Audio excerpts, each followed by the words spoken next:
காவிரி விவகாரம் உள்ளிட்ட பல பிரச்சனைகள் தமிழகத்தை சூழ்ந்துள்ள நிலையில் தமிழக அரசின் நிர்வாகத்தை கவனிக்க பொறுப்பு முதல்வரோ புதிய முதலமைச்சரோ தேவை என திமுக பொருளாளர் மு.க.ஸ்டாலின் வலியுறுத்தியுள்ளார்.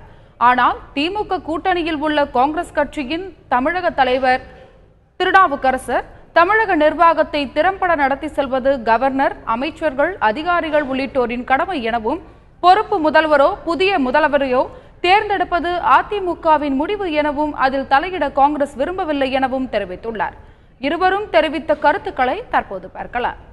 முதலமைச்சர் அவர்கள் மருத்துவமனையில் அனுமதிக்கப்படுகிற போது ஓரிரு நாளில் வீடு திரும்புவார் என்று மருத்துவ செய்திக்குறிப்பு வெளியிட்டுக் கொண்டிருந்தது.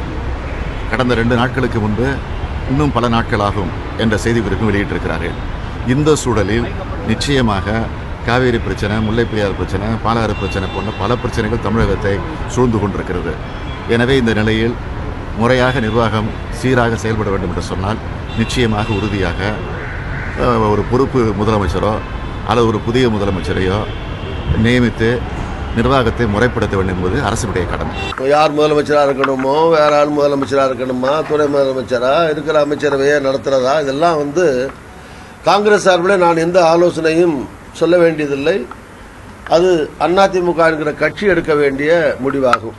ஆனால் ஒன்றை மட்டும் நான் சொல்லுவேன், ஆட்சி நிர்வாகம் செம்மையாக நடைபெற வேண்டும், முறையாக நடைபெற வேண்டும். செல்வி ஜெயலலிதா அவர்களுடைய முதலமைச்சருடைய உடல்நிலையாக இருந்தாலும் சரி, அரசாங்கத்தினுடைய செயல்பாடுகளாக இருந்தாலும் சரி, அதற்கெல்லாம் நான் முன்னாலே சொன்ன ஆளுநர், தலைமைச் செயலாளர், அமைச்சரவை சகாக்கள், அதிகாரிகள் இவர்களெல்லாம் பொறுப்பாவார்கள். எனவே அவர்களுடைய பொறுப்புகளை உணர்ந்து அவர்கள் முறையாக செயல்பட வேண்டும். நன்மை, தீமை, நல்லது, கெட்டது, ஆட்சி செய்கிற நல்லது, கெட்டது எல்லாத்துக்கும் இந்த டீம் தான் they will be held responsible in future also.